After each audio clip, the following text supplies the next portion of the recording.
Hey, I can't hear you guys. Please unmute the board. Okay, can you hear us, Ida Jo? Now I can hear you. Thank you. Okay, terrific. Welcome, everybody. Monday morning. Let's start with the Pledge of Allegiance.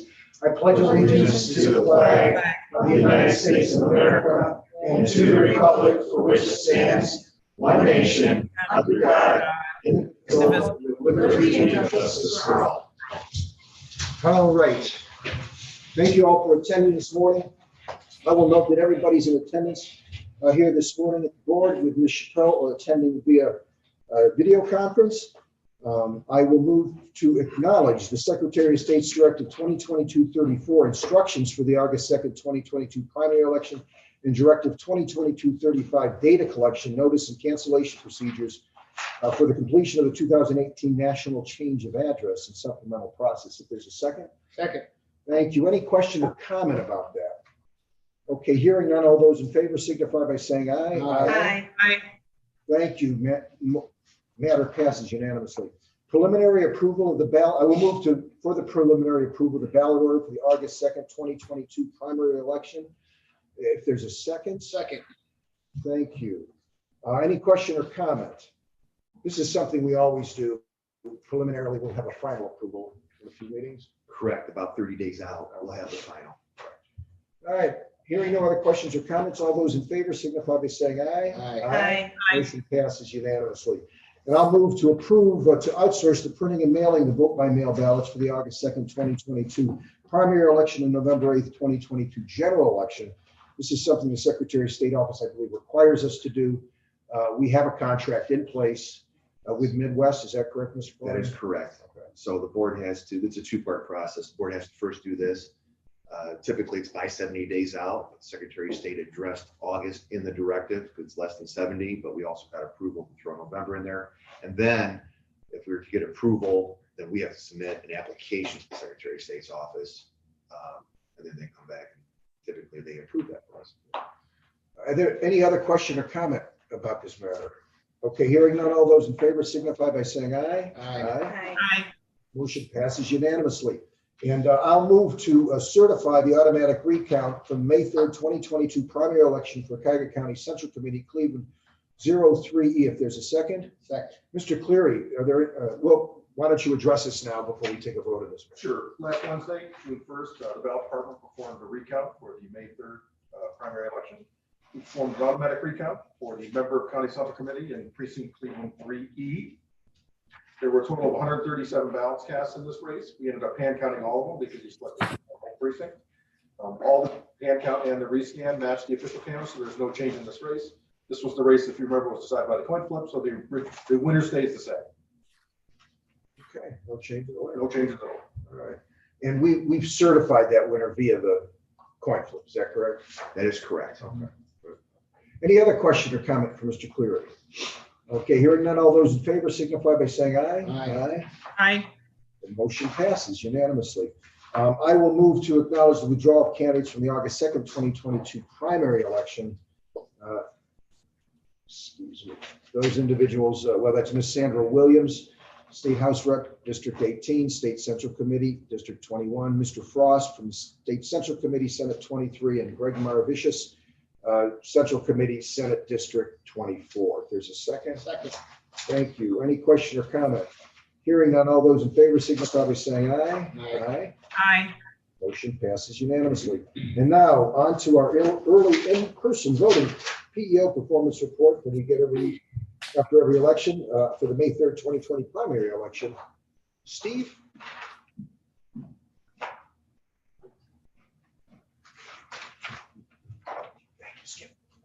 Steve Dell, D-O-E-L-L. I just have some general comments about the report. A couple of things out. Our busiest days, obviously, were the last few there. We did 2,400 in the last 4 days of voting. And despite the lower turnout, we did 1,800 more voters early in person this year than 4 years ago. So definitely seeing a trend. I think people are liking the scanning. One thing I wanted to point out, we had to do a contingency plan for voting for the first 3 days. as you well know. That worked out pretty well. We've added that to our emergency plan now because, you know, these things are going to come up. But we did 117 voters during that period. We had them fill out an application. They did the ballot on a cardstock, not the actual ballot, and put it in an ID envelope, and then they were remade later. So that worked out pretty well. Any questions on the report? I just want to comment. I read it and it's very succinct and to the point, and I think it's always been a very successful process, and with you and your team down there, and I appreciate your efforts. And I see that you know, your performance standards are really high, with the exception of maybe one, but still, it's you got, sounds like you got a good team down there. Yeah, I've got a lot of veterans that are coming back every time. Unfortunately, two more times this year. Yeah. Any other questions for Mr. Dole? I just have one. Please.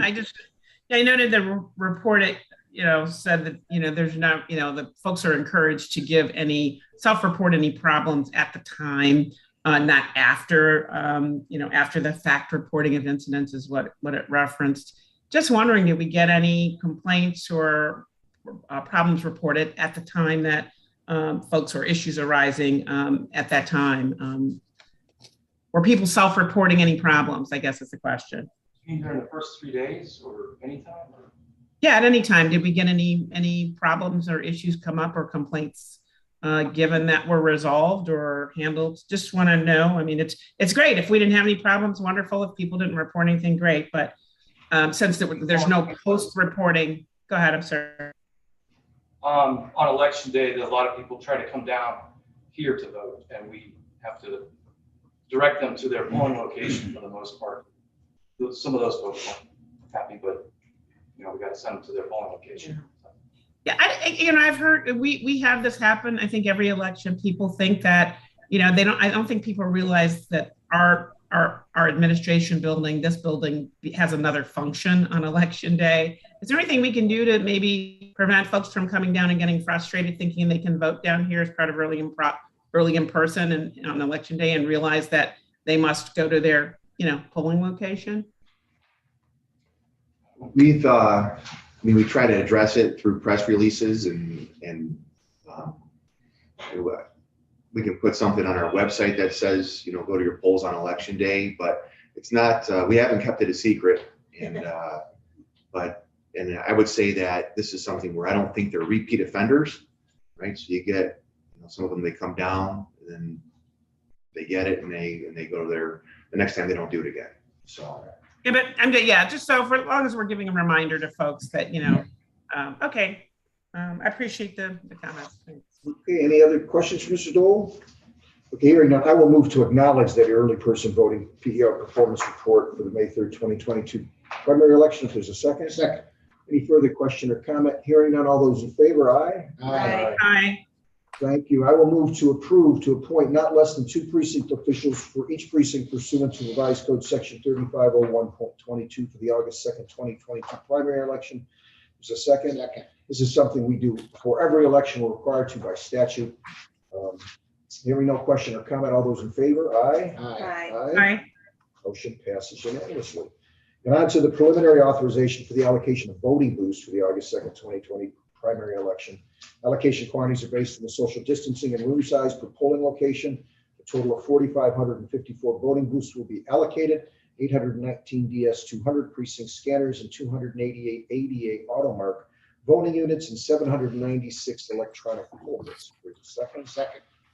Any question or comment? Okay, hearing none. All those in favor signify by saying aye. Aye. Motion passes unanimously. And on to fiscal, I will move to approve to renew the ballot printing contract between Midwest Direct under Division C, Article 1, in the amount not to exceed $691,636,000.80 for the second renewal period, August 2nd and through May 1st of 2023. If there's a second. Second. Ms. Zusi, any questions or comments for us? Or sure, Heather Zusi, fiscal manager. This approval period is the second renewal. It does not cover the August 2nd election. This covers the November election. These quantities are based on that. So if we had to amend the contract for August, it would be the first renewal. And this is something our contract permits us to do, in which we've been exercising, and fortunately for us, because of the issues with the paper supply, correct? Correct. Okay, any other question or comment? Hearing none, all those in favor signify by saying aye. Aye. Aye. I will move to approve the vouchers that are set forth on our agenda, if there's a second. Second. Thank you. Any question or comment? Hearing none, all those in favor signify by saying aye. Aye. Aye. All right, if I can indulge my colleagues, we're coming up to, before we do new business in the public comment section and maybe possibly executive session, I want to bring on two walk-on items here that I believe should be agenda items just for purposes of a record for these individuals. I think first, we all received a letter from Mr. Shay Hawkins about requesting this board to withdraw his withdrawal, I guess is the best way to put it. As we know, I just want to preface before we hear from Mr. Hawkins, we've read his letter, so we know what he's requesting. There is litigation that's been reported in the paper ongoing in Columbus and a couple federal court cases from individuals from both parties arguing for ballot access to this August 2nd primary. And I don't know all the legal arguments they're making, but they're basically saying, hey, you need to give us an opportunity to get back in the ballot because we didn't know where the districts were and couldn't file at that time. And so I think both Mr. Hawkins and there's another individual, Mr. Phillips here, whose situation is a little different, I think should be given the opportunity to approach this board, ask this board what their request is of us, and at least we can prepare a record for them should they decide how to proceed. So if I don't have any objection, could I add these as walk-on items? Yes. Okay. Yeah. Mr. Hawkins, are you here, sir? Yes, sir. Okay, do you want to come up here and address the board?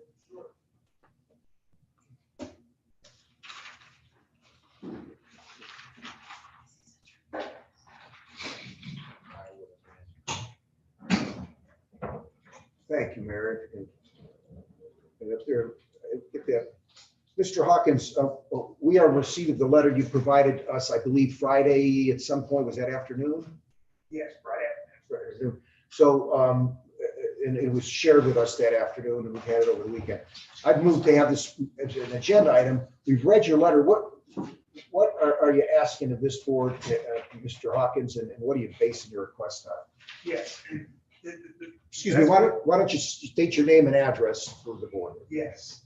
So my name is Shay Hawkins. How do you spell your first name? That's S-H-A-Y. And last name Hawkins, H-A-W-K-I-N-S. My legal name is Catherine Hawkins, S-H-A-F-R-O-N. And then Hawkins, H-A-W-K-I-N-S. I live at 1606 West Rosen Road, unit number 3 in Broadway Heights. Zip code over there is 44147. And so you characterized it correctly as a withdrawal. So, we were dealing with unprecedented uncertainty. And it has been my goal to serve Northeast Ohio. And with this unprecedented uncertainty, both around district boundaries and around the timing of elections, I withdrew. I followed the instructions of the board staff here, who let me know that if I intended to pursue a congressional seat on May 3rd, then I would have to withdraw from the election for state representative on May 3rd, because I could not be on the ballot for 2 offices on the same day. That was not possible. And so in dealing with this uncertainty, I waited to the last possible moment to see if I could get some sort of clarity from what was happening in the courts, from maps that were being rejected and accepted, and for clarity from the Secretary of State as well around the timing of elections. We thought that maybe both elections would be in August.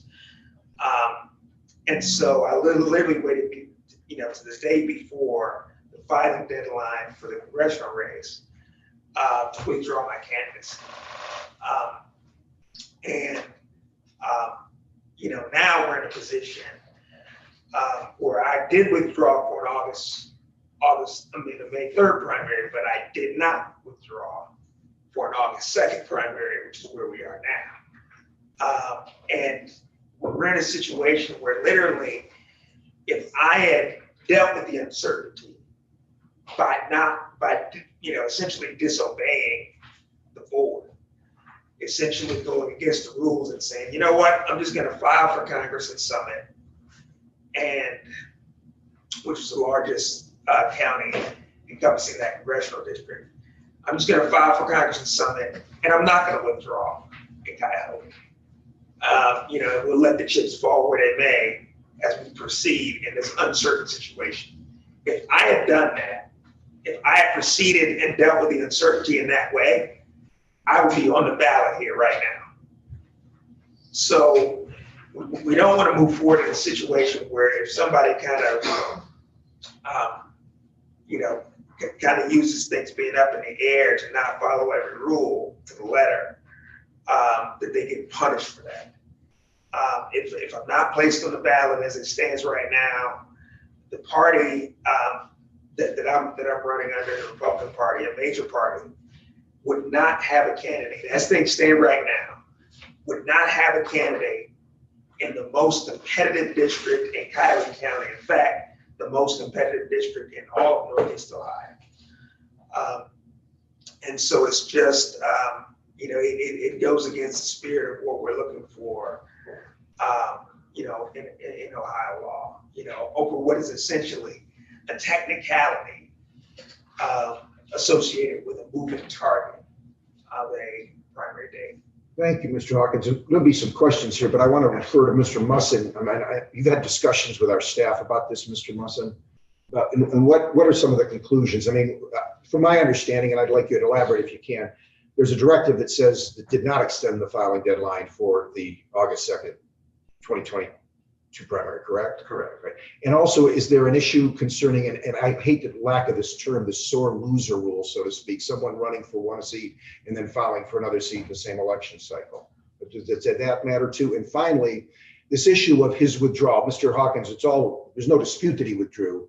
But once someone withdraws, it doesn't sit on a shelf downstairs, like we could pick it up and throw it away and rip it up. We simply acknowledge as a board. Is there any legal recourse we have to withdraw his withdrawal? No. Starting with the last issue, I don't think the board has the discretion to allow the candidate to withdraw the withdrawal. The statute says that the withdrawal is effective on the filing of that notice of withdrawal, and the board shall remove that name from the candidacy. What we do is simply acknowledge that as a public record. Is that correct? It's all within the control of the candidate up until the point of that withdrawal is filed. Then it's final, it's affected on filing of that notice of withdrawal. There's no ability to take it back. What about the directive too? Is that just? The directive discussed the federal challenges to the district maps and recognized that the court did not change the filing deadlines for the now August primary. So the original filing deadlines for the primary remains February 22, 2022.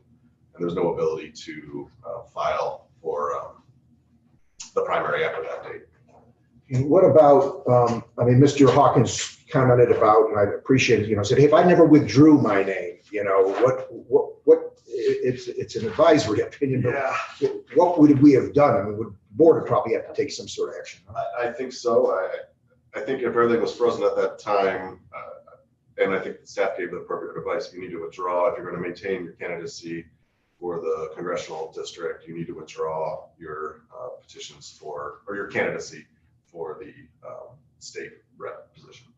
The scenario you put, Mr. Hawkins, is a first case of first impression. I don't know. I imagine the board would take some legal action, would have to, or at least go to the Secretary of State's office and ask them, what would we do? Well, what about the fact that it wasn't on the same ballot? Because some of these petitions did sit because we're dealing with it now, because we just didn't know. I think at the time, there was a question whether this race would be on the same ballot. And so that's why we're in what I would call murky waters for that purpose. So, I mean, just definitely unprecedented. It was very fluid, and I think that's why they were speculating, because we're not there deciding whether or not one candidacy can proceed or at the same time as the other candidacy. But I think having the fixed rules in place at the time helped provide some certainty as we move forward. So, Mr. Hawkins, you've been following the litigation in Columbus, filed both by Democrats and Republicans. Would you get some relief there if the courts agree that everyone should get ballot access to this primary in August? So I've got, my attorneys are with us via Zoom. And obviously my first and preferred option would be to get relief here locally, through the board. If, obviously if we're not able to secure that relief, that we would look to, possibly intervene in one of the cases that are, that are ongoing. But, there's some key, there's some key sort of distinctions here. So one, the directive did not, reopen file. True. But I'm not trying to, at least in this request of use, my request is not that you open up the filing for me. The request is that you simply disregard a document that has a May 3rd, you guys are meticulous here, with the date and specifying which primary you're withdrawing from. So all of my documentation says May 3rd, and that's important. That date is relevant, and that date no longer applies. So with regard to that, that document on the shelf, there's not a document on the shelf, but what you guys acknowledged was something that does not apply to the current circumstances. You guys acknowledge the withdrawal, but it's not applied to the current circumstances. So you May 3rd was the primary date you withdrew. You filed petitions though for that May 3rd primary date, right? Right. You withdrew them. So now you want us to take those petitions for the May 30 primary date that you says and apply them to the August 2nd primary date. Is that it? Well, that's what we're doing with everyone else now. No, is that what you're asking? So yes, it was not petitions to write-in candidacy. So, that form. Yeah. Right. Oh. You want us to take that May 3rd write-in candidacy form and make it effective for the August 2nd one. Sure. You don't want us to, but you distinguish that from your withdrawal of May 3rd. Doesn't apply to August 2nd. Follow me? I do, and I understand that. And again, we can, if both change for everyone, and they do break open, the filing, to deal with the fact that, we're, 90 days out from August 2nd at some point, then that's fine. But, I'm not appealing with you, I'm not appealing to you here with a legal argument. I'm appealing to you to be restored based on fairness. And so, so again, so when we look at this and how this has progressed, what I'm saying is that the fairest thing, the thing that would be most in the spirit of what Ohio law, of the goals of Ohio law, with regard to elections and allowing qualified members to be presented to the public for election, and given the uncertainty and the fact that, again, I was this board, the staff of this board advised me correctly, given the circumstances, and I complied. But again, had I just kept my head down and let things flow, then I would be on this ballot. There's no saying, there's no situation where people are calling. And I don't think we would have allowed you to stay on the ballot, is what Mark was saying. Isn't, I mean, this, you're looking at this as two separate primary elections, when really it's, the August is an extension of the May primary. Sure. And, So, and what I'm telling you is, as somebody who's a part of the process and who's talking to folks and who dealt with people who are trying to give you answers, in the mix of 1,000 moving parts, I don't believe that would have been dealt with. I don't believe somebody would have picked that out and dealt with it. I think I would just be on the ballot now. Mr. Chairman, if I may, you mentioned the sort of loser statute, and I think that would come into effect or come applicable had he sought another office after failing to achieve party nomination in the earlier election. You cannot then file petitions for the next general election. If he wins this August 2nd primary, he would be on the general election ballot, and the statute would prohibit that from, even if it's a different office. other than there's a limited number of offices, Board of Education. Yeah.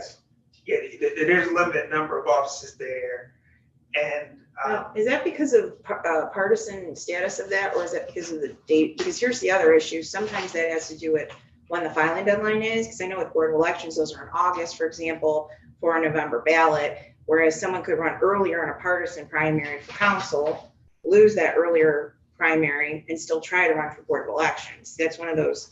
So I guess that's my question too, because then that's a gray area as well. Since we had a March 1st filing deadline for congressional, this was February 2nd for these races.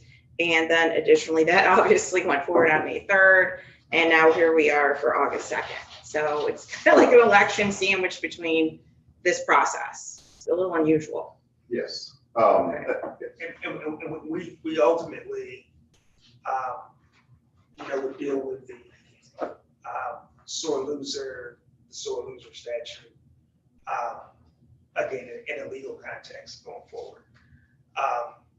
Obviously it's designed for people to not run as a Republican and they get appointed as a Democrat or, run as a spoiler independent. So the spirit of it doesn't apply to this situation. And so we would deal with it. The intent, sure. Yeah, exactly. Any other questions for Mr. Hawkins? Mr. Hawkins, I sincerely appreciate the merits of your argument. Unfortunately, I've come to the conclusion that the law just doesn't permit us as a board to do what you've requested. First and foremost, because once a candidate's letter to withdraw his petitions, it becomes effective at that time, and we can't undo that.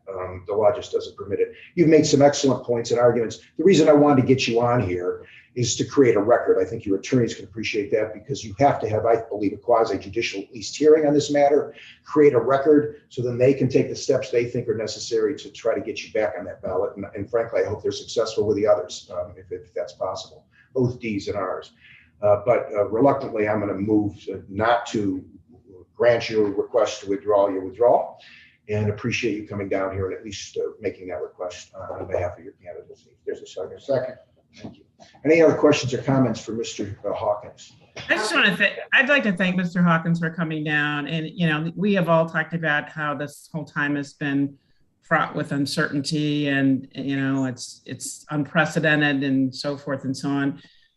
Unfortunately, if we don't have discretion to do it, we can't do it. And I would just add, in addition to the comments that our chairman made, and I'm just a little reticent, even if we had some discretion in this regard, with all the pending litigation, it would seem to me to be the prudent course of action in any event to wait to see how all of that pans out, so that we wouldn't be taking any action that ultimately would be, the issues would be disposed of by the courts. So, but I do appreciate you coming down and are advocating so effectively on your behalf. Thank you. Can I make a comment for the record? So this is a situation I think can be distinguished from perhaps even others being raised currently in the court. This is a situation where you did have an individual who both timely filed petitions and also, I believe, for write-in as well, timely. So there's no question that happened. What then proceeded was there was this sort of ended up being a second election sort of sandwiched in the middle of this process. When this filing deadline occurred, I believe February 2nd, if I'm correct, or is it, I believe, February 2 or February 22. February 2nd was for names to appear, and February 22nd was the write-in. Thank you for clarification.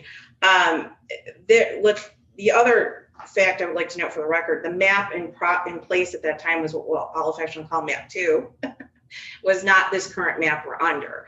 And the other thing I'd like to note for the record is that this map and this process really was not effective until federal court issued the order on, I believe, May 28th. So at that point, then, we had our marching orders as to proceed, and we're dealing with directives, which are our normal course, which, yes, withdrawals are sort of self-authenticating, it appears, but this is a sort of unique situation where you did have someone who did comply up to the point, then did withdraw, and now it seems like boxed out in a way, even though they did timely participate at the time.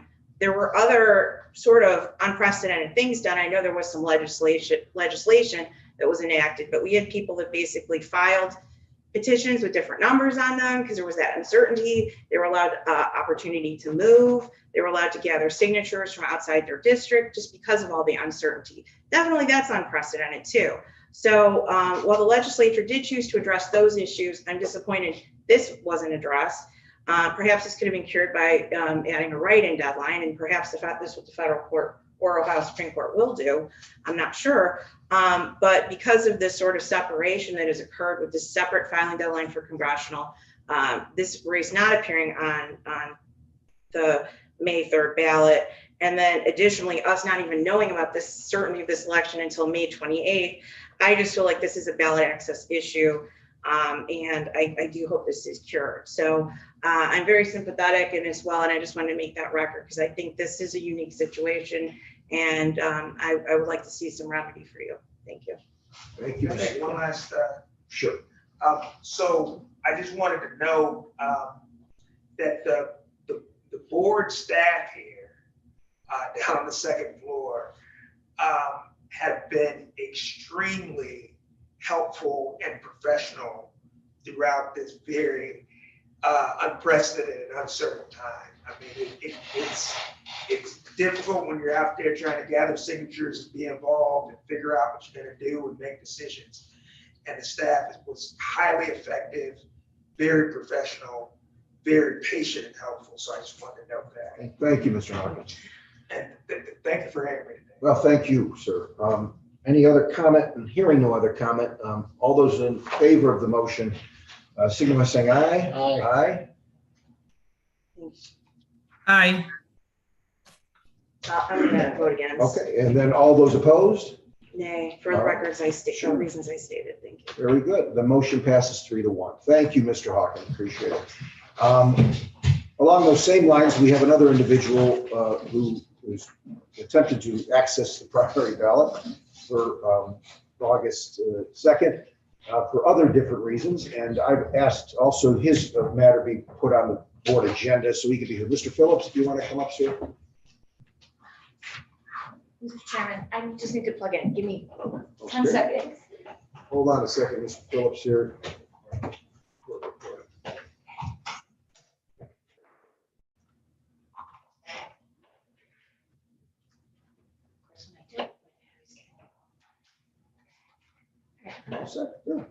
Mr. Phillips, if you could state your name and address, sir, and then tell us why you need to address the board. I know, but for the record, sir. Sure, thank you, Mr. Chairman.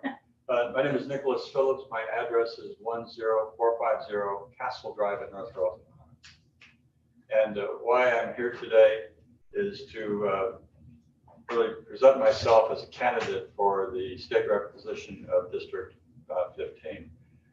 And listening to all the discussions and presenting myself this morning with petitions for the candidacy, what I would be asking the board to do today would be to accept those petitions and to put my name on the primary ballot in August 2nd this year.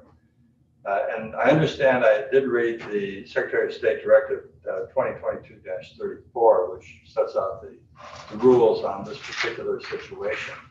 And the alternative, I would ask that the board accept as a receipt petitions that I have. I have 7 petitions, a total of 107 names. I think that the history of the 15th district is important to at least put on the record. And that is the time when these deadlines were set and the times the deadlines were coming by back in February and March. North Royalton, where I live, we had State Rep Tom Patton as our representative, who I'm extremely pleased with, and he's the incumbent. And my plan was, of course, to support Tom as our continuing state rep. It wasn't until recently the redistricting map was changed, which took our incumbent representative away from North Royalton. It was at that point I stepped up to decide, which was just recently, to have my name put on the ballot, at least in the primary election, and then on the November election as that Republican candidate for the District 15. The situation is that I know there's litigation pending and that the board is strapped by the rules that are handed down by the Secretary of State. However, we'd like to acknowledge my presence today and the fact that in one afternoon, we got 105 signatures in North Royalton, which is somewhat unheard of. The weather was a beautiful day on Sunday, and a lot of the Republicans who we'd be talking to were not available, but those that we did, took great pains to help and get these signatures. So there's quite an interest in the district, North Royalton at least, that we have someone run for the office without any candidate. Not quite sure what would happen to that particular district seat. So that's why I present myself today. And that's the board recognized that I was here, I had petitions, requested that I be put on the primary ballot, and then in the alternative, put on and authorized as a write-in candidate. So whatever the board would decide, I understand within the parameters of the law, based upon what the anticipated results would be from the litigation that presently has. Thank you, Mr. Phillips. And it's your understanding that no D or an R has not filed for the 15th. Is that your understanding? I understand because of the unusual, unique circumstances of the history and the timing of the actual approval of the redistricting map, that the actual deadlines that were set months before are totally irrelevant for this race. Right. And it just are not applicable. They do not make common sense. Thank you, Mr. Phillips. I appreciate your request for relief and the board, Mr. Musson and our staff here too, we have a directive that did not extend the filing deadline for this August 2nd primary, unfortunately. Is that it? That's correct. According to the Secretary of State, the deadline remains in February. February 2nd. Yeah. And I don't know if Mr. Law needs to address this. Why don't we accept his petitions? I know he was down there and he was treated professionally, but we just simply did not take them and timestamp them. Is there a reason we don't do that, or? That's just normal course of business. Even like on February 2nd, so come February 3rd, we wouldn't take Petitions. any filings in at that point in time. Because they're not effective. They're past the deadline. Do we have does he have a receipt or acknowledgement other than what you put on the record here today that he was here to do that, or No, we don't give him any documentation? No, I think in this particular situation, this would be the So record. this is the record. Right. Okay, so yes, Mr. Phillips. If I could just comment and make a suggestion respectfully to the board, that because this isn't litigation and because the logic that seems to be a problem in this whole situation that developed over the course of months is that the board accept these petitions provisionally just to get the timestamp to hold them with the understanding that there'd be no actions, not formal acceptance of the petitions for purposes of the candidacy. But they'd be here in the event that a court ruling would be coming down that would extend the deadline, and we would at least have these already filed and not have to repeat it. Well, here's what I'm going to suggest, is opposed to that they will make a copy of your petition simply as part of this record here today, not for purposes of any filing, but that there's a record. So here too, as Mr. Hawkins has, you need to create a record. So should you try to avail yourself to the courts, and at least you'll have these exhibits as exhibits for your case. Yes. Can I make a question for clarification? Was it petitions? Was there also a write-in deadline form? Like what exactly? I heard 107 signatures, so I'm assuming it was petitions. Yeah, these are petitions for candidacy. Okay, So- all right, I just want to clarify that. Right. Okay. What I understand is that petitions, we need at least 50 signatures. for the Normally, primary. right, okay. And we have, more than that. And for purposes of being a write-in, there's a separate form that the candidate alone can fill out. Yes, Without right, of having course. signatures or petitions. Okay, Oh, so it's petitions we're talking. Your relief is both that your petitions be accepted for a candidate, a Republican candidate, the 15th, as well as a write-in. Correct, whatever would be Yes. appropriate. And I want to echo that. I was treated very professionally on the second floor. And I understand that operating in a structure with regard to laws, that the fact that we have the directive that indicates that. We just went through the formalities of me being there and being requested, and also not only requested, but being denied. And that was fine. I didn't get upset. Well, that's here too. We wanted to put you on the agenda, Mr. Phillips. We'll take those petitions, we'll scan them and email them to you. We have your card here. But for purposes of the record, we'll introduce them. And then you can always get a transcript too if you need that. Would you like me to leave these petitions with? Ms. Bijani right behind you can take those too. I'm just gonna, for the reasons I set forth with Mr. Hawkins, that there is no extension, unfortunately, the filing deadline is set forth in the directive we acknowledged today. Unfortunately, the law does not allow me to support your request. Although- One final comment on my part then is that we hope the voters in District 15 do have candidates to vote for. Absolutely. R or D, whatever, just give them a chance. Right, certainly, I don't understand. So for those reasons, I'm going to reluctantly move not to accept Mr. Phillips' petitions for the 15th. Understand. Second. Any other question or comment? I just had I'm sorry, go ahead, Lisa. I was going to say, I think this is distinguishable, unfortunately, from Mr. Hawkins, as his items were filed before, without question, the deadline. So I will have to support Chairman Hastings' motion because there's a distinction here. But also for the record, I would like to know some of the things I noted last time, just briefly. We had some great latitude given where we did have candidates not sure where they're running. The legislature did enact some provisions for that, allowing people to move after filing, allowing people to file with different numbers on their petitions, allowing signatures outside the district. I mean, just to reflect the confusion that was occurring in this process. Additionally, we had a filing deadline that occurred under a different map. And unfortunately, we don't really have remedy for, because I believe there was someone who did file for this district who then was cut out of the district, is my understanding as well too, in the original filing.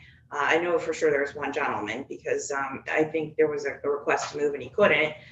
So given that was occurring, I think this is also a ballot access issue, which I hope is addressed by the courts. But because of the clear directive and the difference of circumstance, I will support the motion, but wanted to note that for the record. Understood. Thank Thank you. you very much for your time and Thank you. attention. Ms. Chappelle, did you have a comment? I just wondered, I mean, we've had this issue of ineffective filings by the deadline, and the one that, I could appreciate Mr. Phillips' comments, about, where there should be a timestamp or something. I think we had the most, the most glaring, instance where this became, and maybe not as glaring as this, but we have dealt with this issue of what, the tardiness or the delay or the lateness or ineffectiveness of a filing of petitions, even as respects like a few minutes after the time clock. I don't know if you guys remember the time clock issue. So it just seems to me, I think back when we were looking at that issue, why don't we have a record or there's a timestamp? I thought, and maybe Tony could just refresh recollection, we don't do that as a practical matter because of the potential administrative issues with having to timestamp every single filing. But I do recall this came up, and we talked at great length about possibly creating a timestamp to show when a petition was filed for purposes of, is it timely filed or not, in an instance where somebody was a few minutes late after the deadline. But did we not, talk about, the reason we don't create a record at that time or timestamp? Just refresh my recollection on that, because it does make sense at some point. But I think we decided to err on the side of no, we didn't want to go down that route. We did, and I can't remember the exact conversation because that was some time ago. That was several years ago when we had that happen. And we just, I can't remember what the legal guidance was at that point. Mark wasn't here at this time. Brendan was here, I think. And I think just the guidance was just accept what you're eligible to accept. I mean, what we have done is we do place someone down on the first floor at, so we know who comes in the building at 4 o'clock. Because I think part of the issue too was navigating the building, the elevator, and all those types of things. So we do know that if someone enters into the building at that time, that's considered timely for them to be able to get upstairs to do what they need to do. You know, and it's because we will have someone down there to note that. But I can't remember exactly what. I'll have to try to see if I can find notes as to what. I think it's an excellent question on it, Joe. My suggestion is why don't you revisit that with Mark and see if written policy we can establish, just so we can get more certainty. If someone claims they were here and they weren't, I mean, maybe there's a policy we can default to. And just from my observations, and I haven't looked into it, but there are provisions like the sore loser statute where the statute says that the Board of Elections shall not accept for filing certain petitions that don't meet the classifications. But with this timely issue, it just says that each candidate shall file by this date. And there's nothing about the board not accepting after that date, but it just says you shall file by 4 o'clock on the 90th day prior to the primary. All right. Definitely, these are unique circumstances for these particular issues. And also what's confusing is this a continuation of the May 3rd primary as legally noted, or a separate election in many ways with different candidates on it? And then other provisions of revised code, I believe, would have kicked in where there is that look back window where you're supposed to have an open filing deadline. So that's why I appreciate the confusion of the situation and do hope it's addressed. So. Just one final comment for me on those points. I can appreciate my colleagues, noting for the record that, there's been, this has happened here, allowance made here, there was a different circumstance here, and there was a separate kind of disposition made. I think what's dispositive for me, aside from the points that our counsel made earlier, is, our chief elections officer has not given us any counter directive. And I think we would be in a better position to be arguing that there are other nuances that might require a change of our viewpoints around this, or perhaps allow us some leeway in having some discretion. But in the absence of any, from my perspective, in the absence of any further direction from our Secretary of State, I think our hands are tied on this as a practical matter. So I'll be supporting the motion again. Thank you. Any other question or comment? Okay, hearing none. All those in favor signify saying aye. Aye. Aye. Opposed, same sign. Motion passes. Thank you, Mr. Phillips. If you, Skip or Mary, could you take his petitions, or maybe a dip? And I have his business cards, so you could email them when you're done. Thank you. Thank you, Mr. Phillips. Thank you very much. Right, Thank you. all right, on to, I'll move to approve the personnel agenda set forth in our board package. If there's a second. Second. Thank you. Any question or comment? Hearing none, all those in favor? Aye. Aye. Aye. Motion passes unanimously. On to the August election update. All right. So just want to provide a few, hit on a couple areas that we are preparing for the August election. It's definitely here for the directive, and there's a lot to do. And so you kind of start off behind in our processes, but confident that we will meet all of our deadlines and get things done, pending all this litigation that's going on that may change the environment that we're living in. All right. So as far as a couple of things, the ballot department, they have laid out the ballot. At this point in time, the Republican and Democratic primary ballots, there is just one local option in Cleveland. That's the only non-partisan option that there is for this election. At this point, Brian and his team have put all the candidates onto the ballot based on what we know now of where they live or what they have filed. And so we'll wait and see. There's a deadline tomorrow for people to move who have filed the Form 2ZA. We'll certify on Wednesday. And at that point, Brian and the ballot department will be able to probably take some of the withdrawals off and some of those types of things. At this point, though, you can at least go through and start to prove headers on the ballots and the instructions and things like that. Because June 17th is UOCAVA, so we need to get going. Yeah, is June 13th, just to be clear, that's the date you can withdraw, the last date, and not have your name on the ballot. That Just is- to be clear, okay, That is correct. okay. So that makes it all the more difficult Yeah. to have a UOCAVA ballot, quite That's what I was frankly. saying. So we will, and so he will pull off on come the 8th, he'll pull off what we know of. And then over the last 5 days, if some come out, I would hope anyone considering withdrawal would do it sooner than later, so we can kind of play it out as soon as possible. So they're working on that. And then we have put up on our website the vote by mail application for August. It's active. And people can request those now. And when they send them in, we'll go ahead and start processing those. In our election officials department with poll workers, and Brian and Ballot also had temporary employees start today, a first tier of them. And election officials, they had some temporary employees start up today for poll worker recruitment. We'll be sending out our first notice to individuals for rehire. It's going to go out to about 2,500 individuals. 90% of those will get an email, and the others 10% who don't have an email will get a letter thanking them for their service in May, telling them now is the time to sign up for August and get them in the pipeline. If they are returning from working in May, they do not need to train, but if they are new to the August 2nd election, they do have to train, and our training will start on June 13th. What we're doing now is we're just making sure we have all the infrastructure set up to be able to take the applications and all those things to make that work. In election support, their primary focus at this point has been polling locations. We did send out contracts a few weeks ago in anticipation for this election. And right now, it looks like we're going to have, as far as we know, 286 polling locations. That's 2 less than May. We've gotten back 214 of the 286 contracts. So that's 75% have confirmed that they are good to go. Of the other 72 that are outstanding, we have from 61 of them verbal commitments that they will be a poll place, but which is good.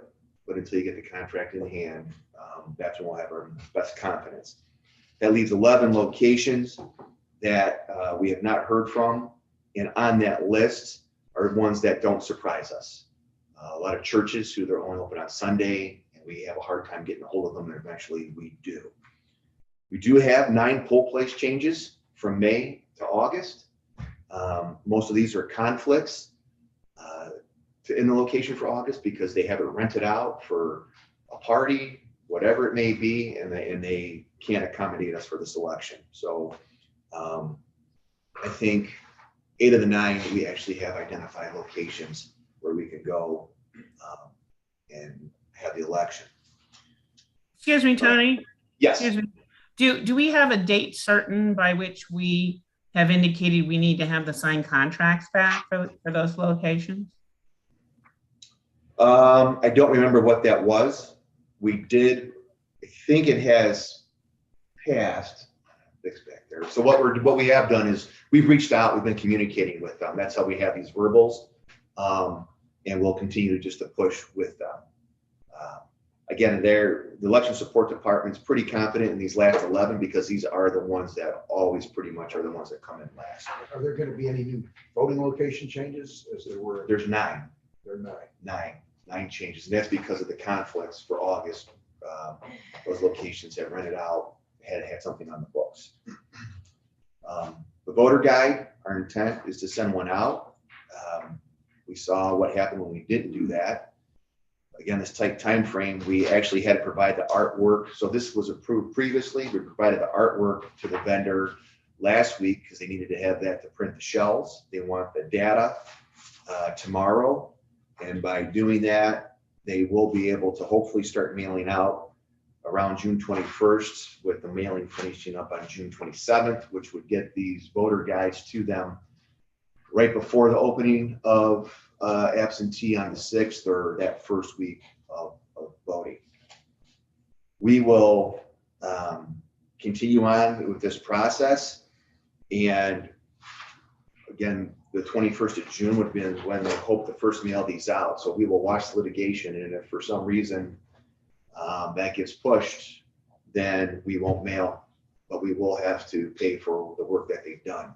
But if we wait until the litigation pays out, then you won't have a voter card for August again. So we will juggle it. So that's what we're going to do with that. Because we certified the recount today, tomorrow will be the audit of the May 3rd election. Again, that reminder is the Democratic governor's race, the Republican U.S. Senate race, and we are doing, I believe it's the judge. What's that? County executive. That will take about 3 days, maybe 4. So Tuesday, Wednesday, Thursday. Hopefully, again, we continue our thing, which means we won't go into Friday. But with that, we will have to have a meeting next week. I believe we have to have a meeting within 5 days of concluding the audit. So that would be sometime next week. I think we would have to have it probably by Wednesday. Yeah. So I don't think we do it Monday, just in case there's something that goes over. But that would be that's now required on the election official manual. That, as far as I know at this point, that would probably be the only item on that meeting, unless something else came up, maybe like we had a bill to pay. But that could be a somewhat quick meeting, or maybe not. Maybe something comes out, litigation we have to address. But I see all that to mean that Skip and Mary will be reaching out, trying to get availability. Those are, and then just, again, June 17th is UACAVA. That's when we would start up, and we will be in a position, should be in a position, if the playing field is the way it is now, to have an electronic ballot available for that date to send out. Also, regarding vendors, we went through our list of vendors that we work with, and they were assigned to different departments. So like Midwest for ballot printing, Berman's for moving, Enterprise for van rental for election night, 10X for their services, and so on down to make sure everything's okay. So far, we have not gotten notice of a conflict that someone won't be able to provide the services that they need to. But if that does happen, we'll come up. What about World Security? That's a bid re-release, so we'll be releasing that. And back to the notifications that we mail, I think I heard you say, we're going to go ahead with this, but if the litigation changes the August 2nd deadline, then it's $100,000 plus that. Well, we won't expend the postage and the postage. So what we've done also is, instead of sending, we've changed it slightly. Instead of changing it to 1 per every active voter, we are sending 1 to every household that contains an active and inactive, which the first list would be about 800,000 individuals. This list will be about 650,000. So that'll be some less paper that we'll have to purchase. The difference is, like, so for example, my house has 4 registered voters. We get 4 of the cards. We'll just get 1 card that will be for the house. It allows it's less money on the paper, but also it allows the vendor on production time to be able to help with that. So, but to my point is that what would cause us to eat that printing cost would be the changing the August 2nd election. Yes. And I don't disagree with your position. There's no reason to think it would change, but if it did change, that's a risk. And the alternative is just not to do it again like we did last time. Yeah. Right. And we saw less turnout in absentee voting. Not really. We get the same amount of votes, didn't we, generally? No, we got half of the absentee voters. Yeah. Yeah, we had about 35, between 30 and 35,000 vote by mails, and it should have been, we should have mailed out 80,000 and should have gotten 70,000 back. Okay. So. Okay, thank you. Any other questions for Mr. Pilati? Okay, hearing none, we'll move on to our public comment Mr. session. Chairman. Yes, please. I'd like to say something. I want to just, go on record today and note that this will be my last meeting. Second last meeting. I'll be at Wednesdays. My resignation will be effective Thursday of this week to move on to a seat at the Cuyahoga County Port Authority. I want to say that this has been a fulfilling experience sitting here on this board, and I will miss this duty. Throughout my time here, I've worked with great board members and even greater employees of this agency. And throughout my time on, city council or other boards and I've been appointed to, one thing that I take away from there are relationships and friends. And I'm staring at a lot of my friends out there in the audience today and thinking about others that aren't here. And I will miss my time here, but certainly will always be supportive of the work that you do. And certainly will continue to speak as if I'm still a board member and to be out pushing people and encouraging people to vote and to be involved in the process. Recently, my daughter was a poll worker and enjoyed that experience. So hopefully she'll continue to do that. She's 18 years old. So again, I'll miss my time here, but it's been great. And I thank all of you.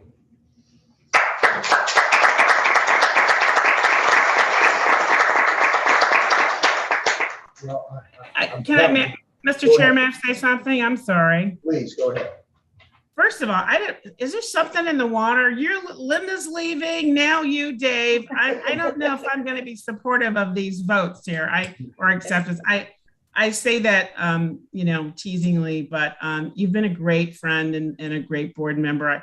I think you've given wonderful service. You've brought a lot of practical advice and knowledge and some really great, really great things for the agency you've done in terms of, leveraging your contacts with the building trades and sort of looking through, the redoing of our first floor and offering lots of really good advice and giving great insight. And I say that to say, one of the funniest things I used to think when you first came on the board, Dave, we'd all be singing it. Somebody would say, whether we're all lawyers, and you would proudly exclaim, "Oh no, I am not a lawyer."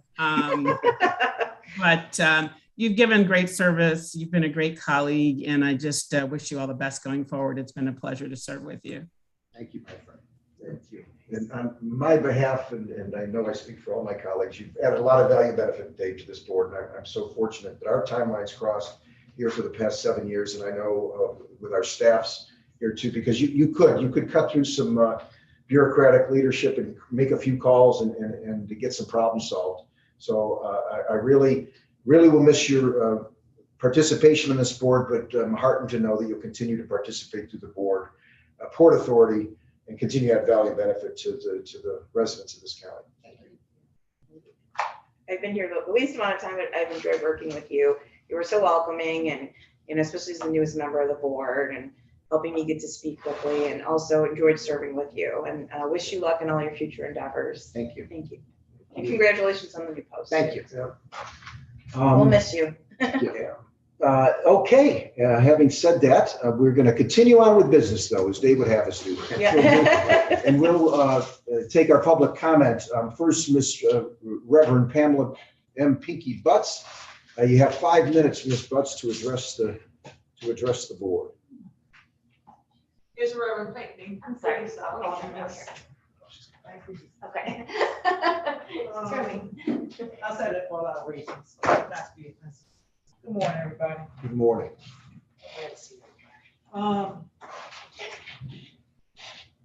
For those of you who don't know me, I'm Reverend Pamela M. Pinckney Butts. And I'm a multi-partisan, multiracial American who has some very genuine concerns about the voting process. And chairperson Hastings, I'm not gonna call you Houston today. Because I always get the H's mixed up. I always come bearing gifts. There I come. And I'm a woman of my word, try to be as much as possible. I have been communicating with the Secretary of State's office to get more ballot boxes in Cuyahoga County, because there's people need them. We need them. We have a county of this magnitude that we don't have. And I brought the information so you can follow up. Here's the letter I wrote to them. Here's the proof I mailed it. I emailed them also. Here's my email communication with them. And you all can follow up. I got stopped because go ahead. I got stopped in the process because they only want to communicate with organizations and certain components of email. I asked you, what's your name, sir? Mark.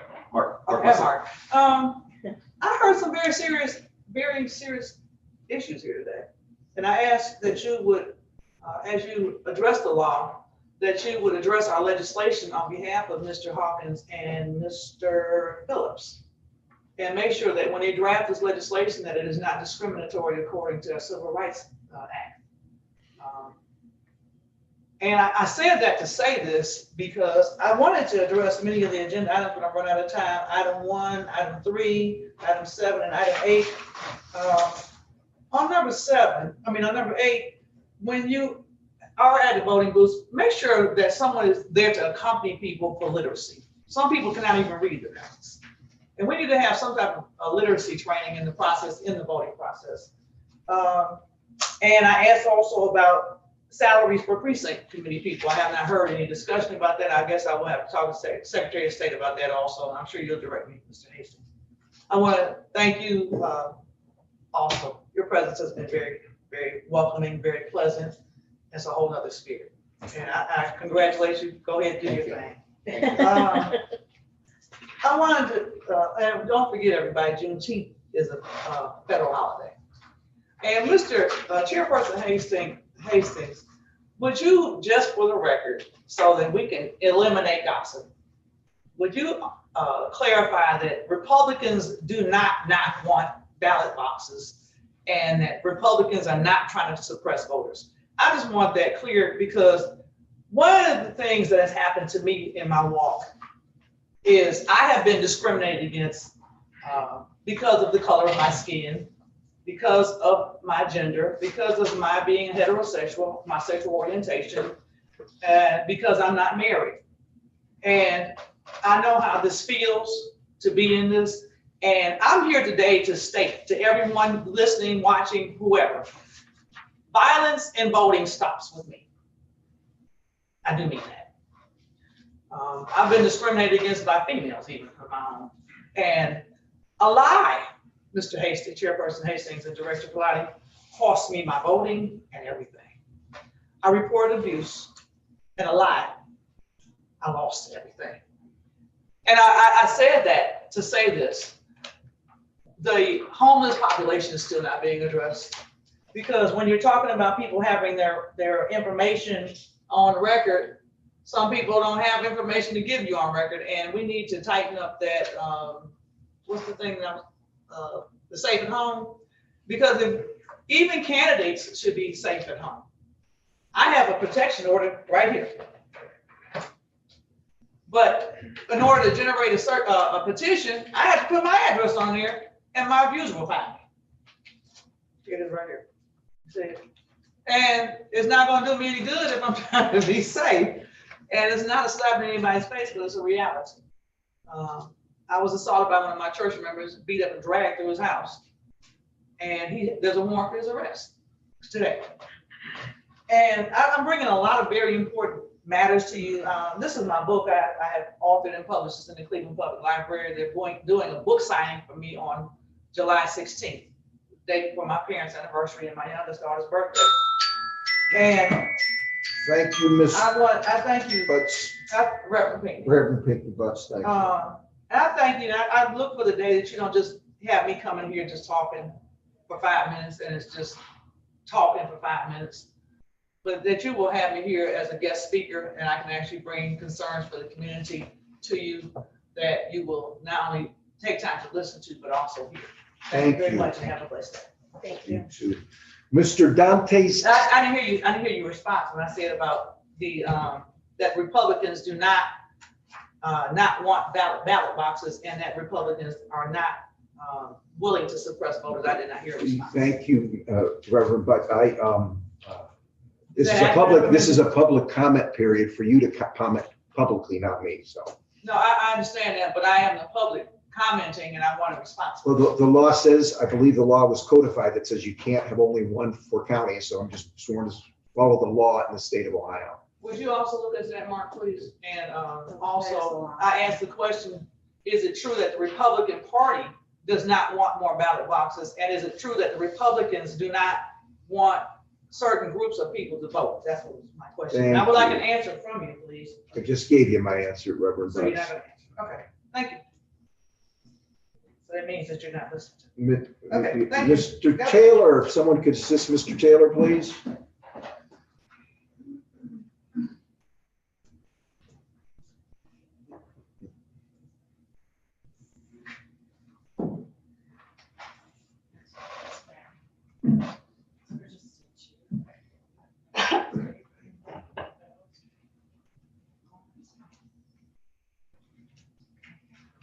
Thank you, Mr. Johnny.